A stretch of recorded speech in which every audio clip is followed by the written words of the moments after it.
Hi, welcome to my channel. My name is Gil Rossi, investor and funds manager. Today I want to show you the analysis and valuation of Microsoft.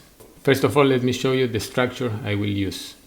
It's divided in two portions: qualitative analysis with past performance of the business, management, competitive advantages and financial position, and the quantitative portion, which is the projections and the fair value and IRR calculation. So let me show you first past performance of the business.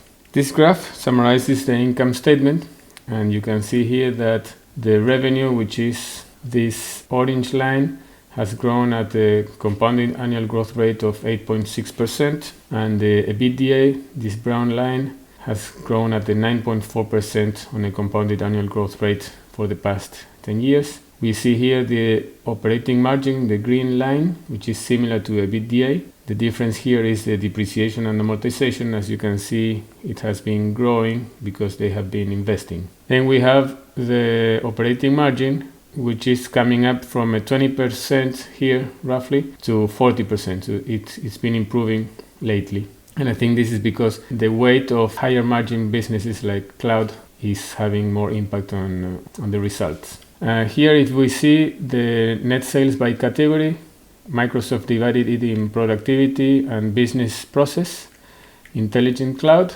and more personal computing. If you see, the intelligent cloud has been growing at 12.3% for the past 10 years, which is the highest growth for the three. And here, this table I show you open by product. You see here, this is the weight of the segments as a proportion of total sales. And for example, Office, commercial and consumer, is 25% of the business in terms of sales. If you see here, this was in 2010 and Office was 28%. So roughly Office has kept its degree of importance within Microsoft. Then we have the intelligent cloud here. And the main source here is server products and Azure services. You can see it in 2010, it was 19% of sales, and now it's become 29% of sales. So this portion of the business is growing faster than revenues overall. Then we have more personal computing, which includes Windows, Surface and devices, gaming and search. And you can see here that Windows was 29% of sales in 2010, and now it's only 16%. So this portion of the business is declining in proportion of sales. And here I show you the compounded annual growth rate of each of these lines of businesses. You see here what I showed you, 13% is the main driver of growth, server and products, and within here we have Azure. And then search and advertising is also growing fast, but from a very small base, so it's not that important. And Office has been growing at a 7% clip, which is a decent one. It's doubling every 10 years, similar to sales overall. But if you see here, it has been accelerating in the last 3 or 4 years. It was pretty stagnant, growing slowly here, and then it accelerated here, which is nice to see. And I think it's because Office is now being offered as a subscription service, which I think it's a better proposition for customers. We can see in terms of growth of revenues and each of these segments, you see that they have accelerated in the last, this is the third quarter. Here we see the number of Microsoft 365 consumer subscribers, which went from 39 million to 50 million. It's a very, very fast growth in just 1 year. In Intelligent Cloud, we see Azure growing at more than 50% consistently all over the last 4 past quarters. And here in Intelligent Cloud, we see in the last 4 quarters the run rate of 56.2 billion in sales, and if you compare that with the fiscal 2020, which was 47, it's 18% growth.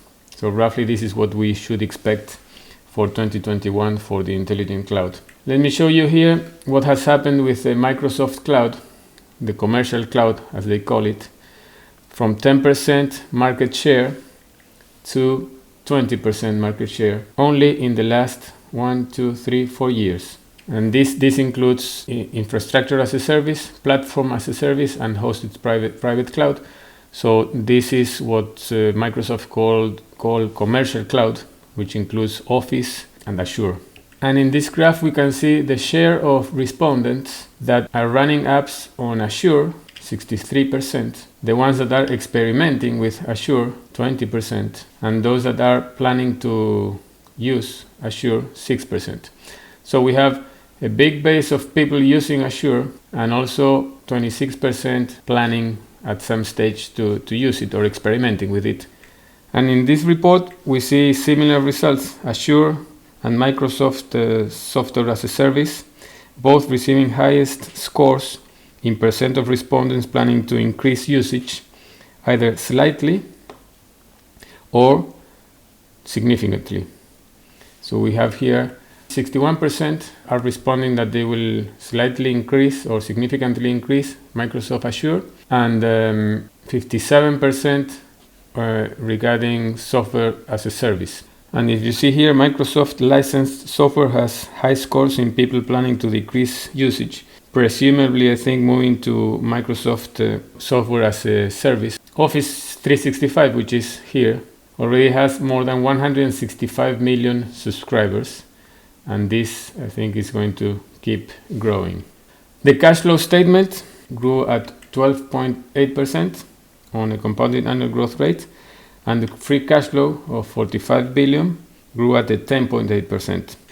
We can see the acceleration of capital expenditures in terms of sales from 3% to almost 11%, from almost zero to roughly 15 billion. So we can see that the capital expenditures has been increasing substantially in the last 10 years, showing that Microsoft has plenty of opportunities to invest, especially I think related to digitalization of the economy and the cloud. Operating performance has been great. Returns on assets, equity and investments are very good.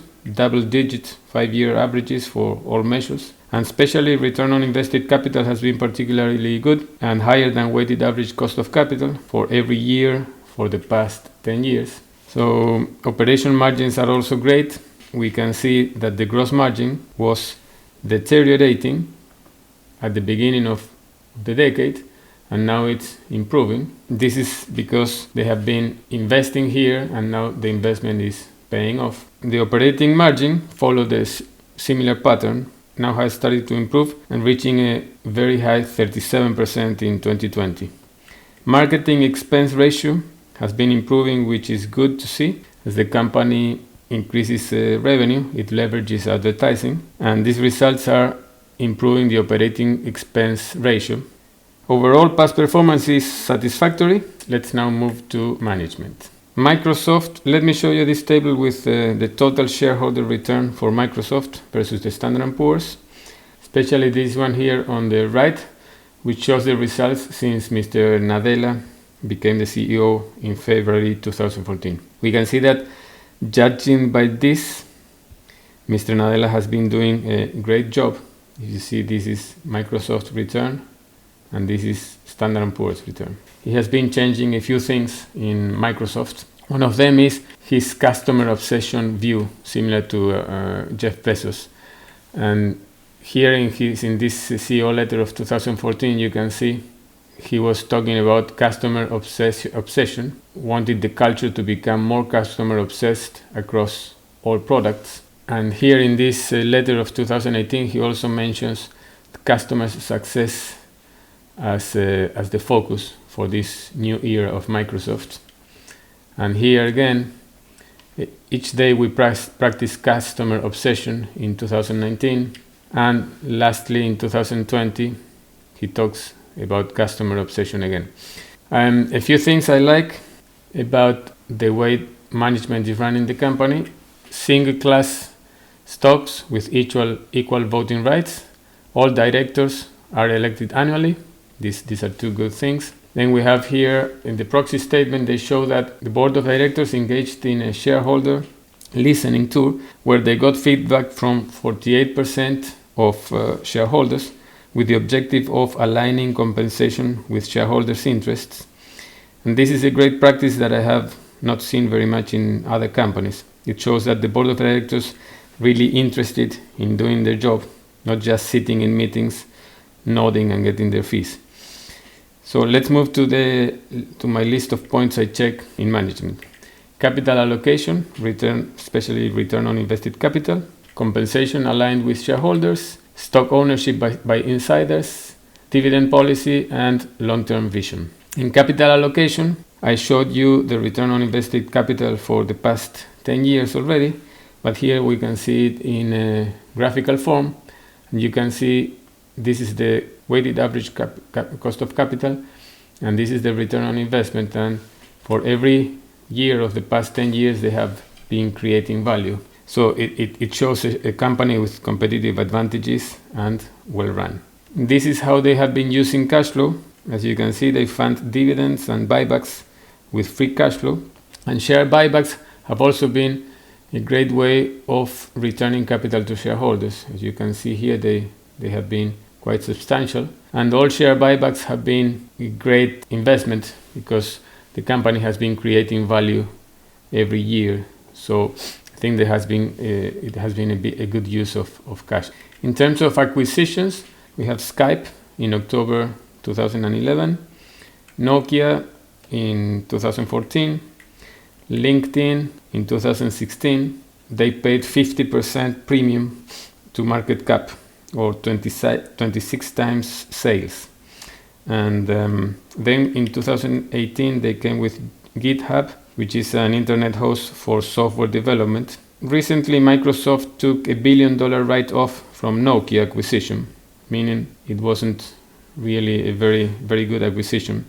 And the same, I think, can be said for Skype. None of them were very wise use of money. Regarding LinkedIn, apparently it's been a good acquisition. We are not sure whether the price they paid, 27 billion, was exuberant or reasonable. But I think there could be some synergies with Dynamics 365 products, for example. And also it's a good business in itself. In any case, acquisitions is a mixed bag from my point of view. It hasn't always been great use of capital. But in general, I think management is doing a good job in allocating capital. Let's see compensation aligned with shareholders now.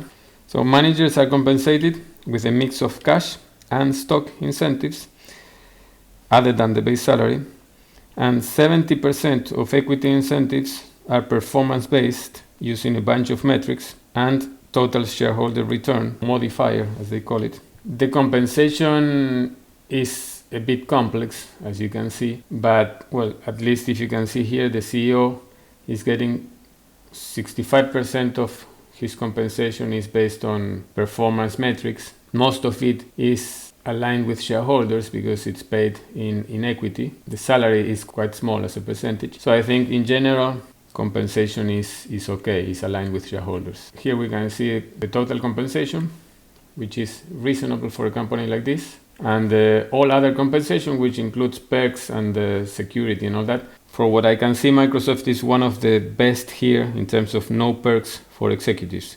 They have big salaries and equity, of course, but I see few perks, and I think that's the way it should be. Stock ownership by insiders. Mr. Nadella owns almost 2 million shares, valued at 500 million, and this represents 200 times his base salary, which is much more than the 15 times requirement. Here, from last year's proxy, we can see that Bill Gates had an ownership of 1.34% of the company, which would be valued at 25 billion, So I feel that Mr. Nadella's investment in Microsoft, 500 million, is quite substantial and gives a great vote of confidence for the business, I think. Then the dividend policy is good.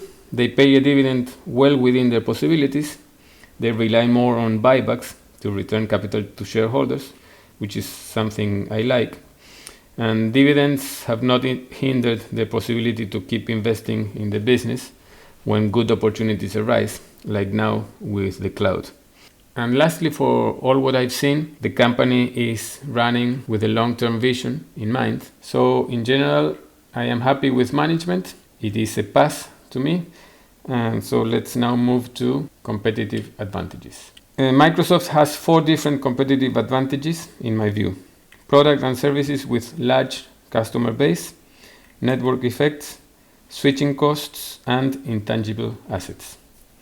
Starting with large customer base, Office products, which have 1.2 billion users and almost a monopoly-like status, especially Excel and Word in spreadsheet and in word processing are almost monopolies. And then we have Dynamics 365, which is a leading enterprise resource planning and customer relationship management tool for small and medium companies, which is growing fast. Although it is still small, it suits perfectly for users already in the Windows Office ecosystem. It also fits well with LinkedIn services and its 700 million users. All in all, it's a great customer base.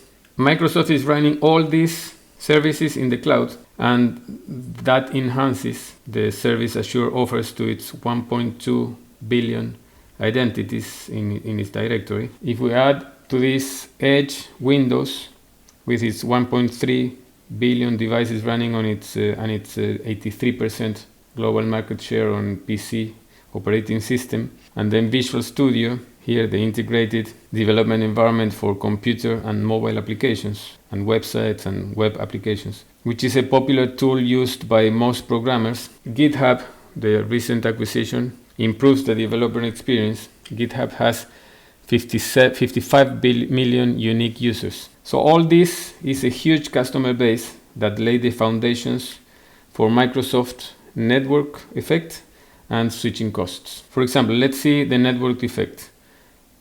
This customer base attracts developers that create applications working within these services, and the more applications developed, the better the service, and this attracts more customers. So we have a virtuous loop here. Also, some of the services have their own network effect, like for example LinkedIn, which has 700 million members, attract recruiters, and recruiters are attracted by these members. And also every new member increases the value of other members to the community because of what's called networking. In terms of switching costs, this same customer base improves switching costs advantage. Once you are within this ecosystem, it's hard to costly to move to a new one. For enterprises running Windows servers or Windows in-house systems, it makes lots of sense to stick with Microsoft when moving to the cloud and choose Azure. Because Azure allows enterprises to migrate to the cloud in a very tailored way and also in a seamless way. So this is part of the reason why Azure is, I think, growing faster and gaining market share in the cloud. And lastly, we have intangible assets, which come mainly from technology and brand.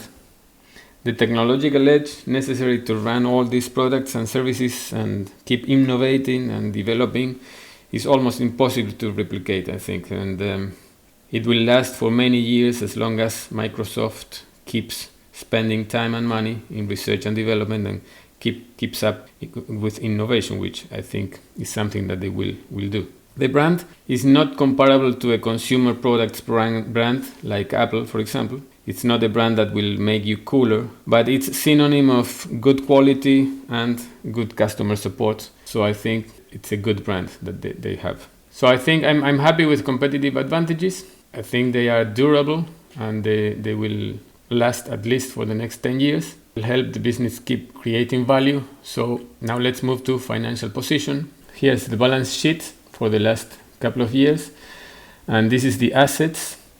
They have 136 billion in cash, out of which 122 are short-term investments, not necessary for running the day-to-day operations. And then in terms of debt, they have short-term debt of 3.7 billion, long-term debt of 59.5, and they have 7.6 in lease obligations. All in all, they have a net debt of negative 51 billion roughly. And if we see the debt distribution is mainly in bonds, all of them long maturities running up to 2060. And if you see the interest rates that they are getting are quite reasonable, quite good. Especially this one that they issue in 2020, 10 billion. They are getting 2.5% almost for a 35-year bond. So they are getting almost the same as the treasury. And this is how the payments are distributed. Most of them, it's after 2025. So I think that they are in a great financial position. Even if you take the debt that they have and compare it with the EBITDA, it's roughly 1 time without taking into consideration the cash. It's a great financial position.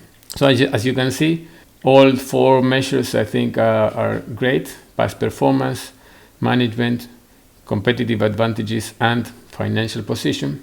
So let's now move to projections.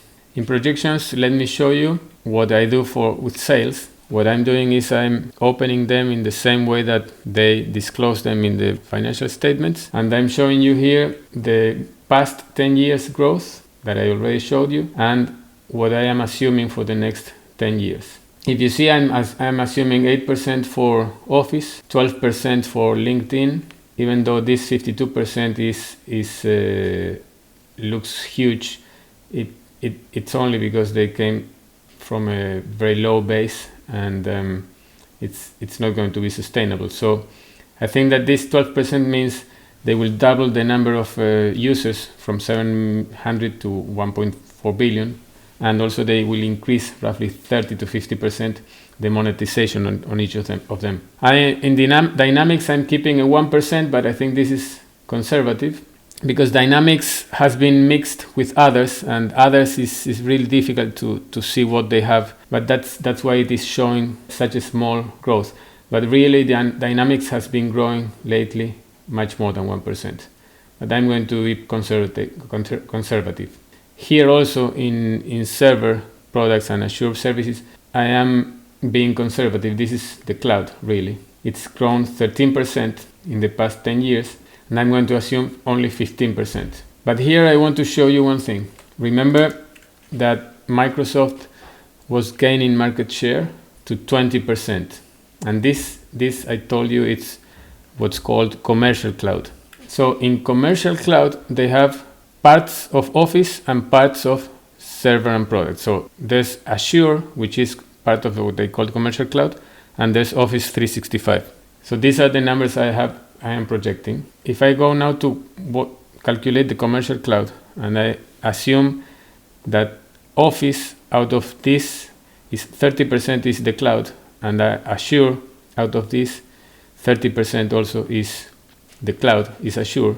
30% is Azure out of this, and this is how it's going to be growing. This is my assumption. And these numbers, 30%, it's hard to determine because they don't give much information, but these are calculations I've made that from different sources, and I think it's roughly in the ballpark. But if we assume this commercial cloud, this is what's going to look like. And then if I compare that with global cloud projections, this is the one I used for Amazon and for Google.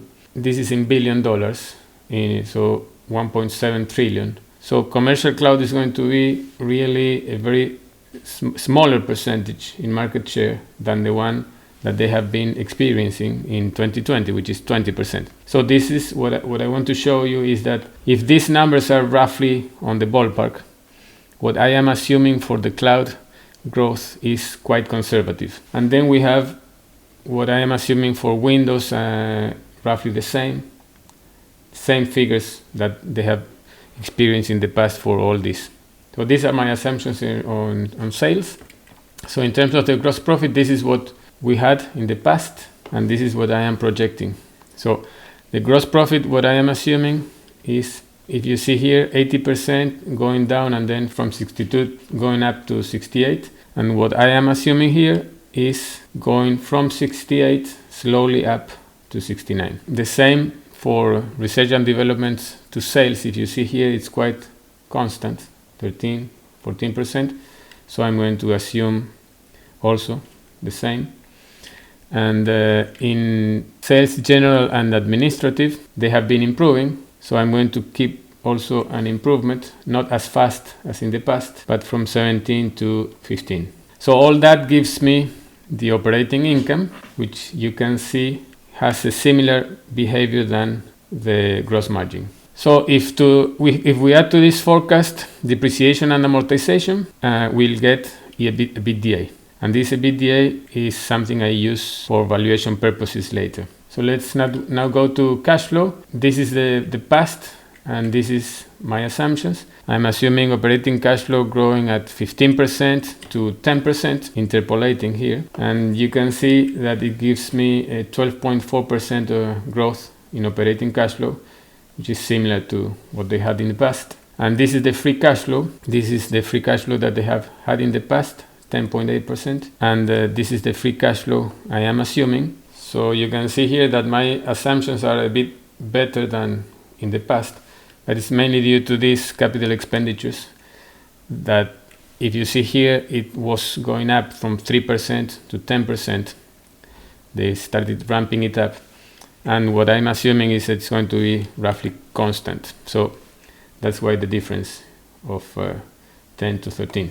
So this brings us to fair value and the 10-year target price. These are the two numbers, EBITDA and free cash flow, that I calculated.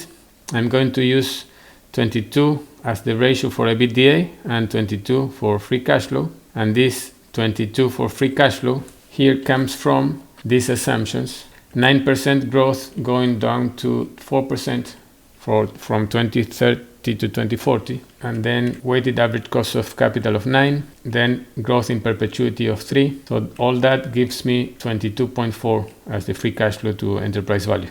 So if I compute with this ratio the enterprise value and the market cap, and with the weighted average shares outstanding that I am assuming, gives me this target price for each EBITDA and free cash flow. And so I'm using an average, which is 629. This would be my target price for Microsoft, given all these assumptions. So what's the fair value and the IRR? This is the cash flow that we have. If we're buying Microsoft at 250 today, and then I compute the free cash flow per share, which is adjusted for stock compensation, which I deduct, and it's also adjusted for the buybacks, because buybacks are already considered in the weighted average shares outstanding.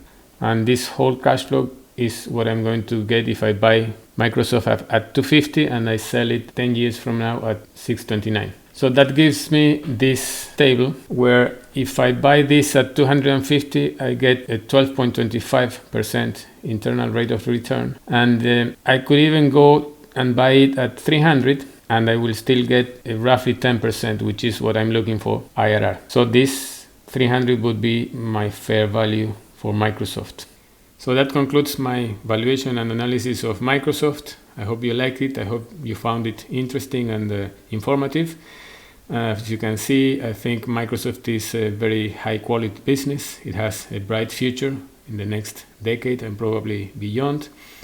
It has very, very durable competitive advantages. It's at the epicenter of this transformation to the cloud, not only from consumers, but also from companies. And I think not only the cloud business is going to benefit, but also all the other products and services like Office and Dynamics, all of them will benefit and will grow better than what they used to grow in the past. So I hope that you like the video. Please give it a like and please subscribe. Press the bell if you think that if you want to be alerted when I upload new videos. So until next time, thanks very much for watching. Bye bye.